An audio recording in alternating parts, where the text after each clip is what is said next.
The Census Reapportionment Committee. You're like, what the hell is that? This doesn't sound like an exciting story. Oh, believe me, it is.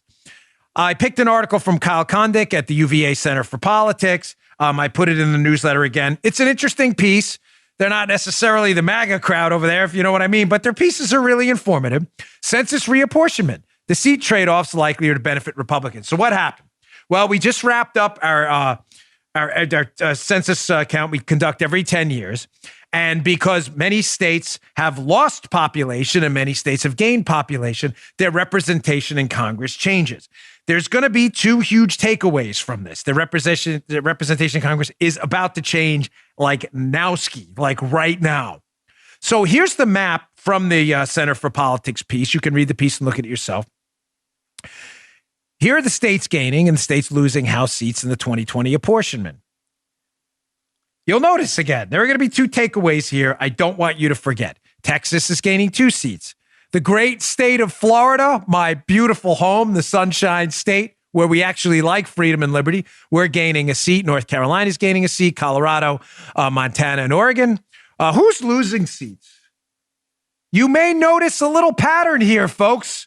Maybe, just maybe. California is losing a seat. New York's losing a seat. Illinois is losing a seat. Michigan's losing a seat. Pennsylvania's losing a seat. Ohio and West Virginia. Outside of West Virginia and Ohio and possibly Pennsylvania, you'll notice a pattern there that the biggest liberal states, Illinois, Chicago, and California, Illinois, New York, and California. Had a Chicago story in my head there. You'll notice that those are the bastions of liberalism. I mean, the Wizard of Oz of liberalism. You're off to see the wizard, where the Golden Brick Road leads right to California if you're hunting for liberalism. If liberalism is so great, yet you're having mass illegal immigration into California and other liberal states because they get benefits and rights there they don't get in other places, or little r rights because they're not actually, they're just making this stuff up, right? They're getting mass influxes of illegal immigrants. And yet these states are still losing congressional representatives to places like Texas and Florida as people exit these states. So I ask you again, as I asked in that Parler post yesterday, which we got an answer from in the viewer comments. I'll play at the end of the show.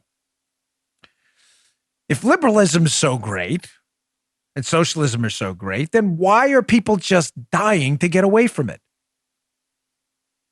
So takeaway number one is, because you can never avoid a question, do you liberals see a pattern here where liberals get to enact their ideas with almost no resistance at all? New York and California, where they have a supermajority, people are itching to get away from you losers because people can't stand liberals. And states that actually respect freedom, the Second Amendment, and other things, because they believe in actual liberty. Do you believe in liberty or not? Texas and Florida are adding people by the millions every 10 years. The millions. The millions. Montana as well. Of course, you don't see a pattern here, liberals, because you don't want to see a pattern. You'll have some excuse, I'm sure. People leave California for all kinds of reasons. Yeah. Straw man argument. Again, they do.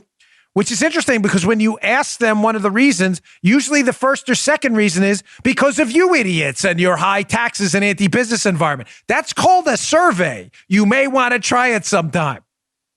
People leave for all kinds of reasons. Yes, they do. You may want to look at the reasons when you actually ask those people. But I get it. Research, facts, data, not your thing. I totally understand. Takeaway number 2, this is going to have some serious ramifications for the next presidential election. Folks, we are a very divided country. I think that's obvious. You have one side believes in liberty and one side just doesn't. They're all in on totalitarianism now, the far left.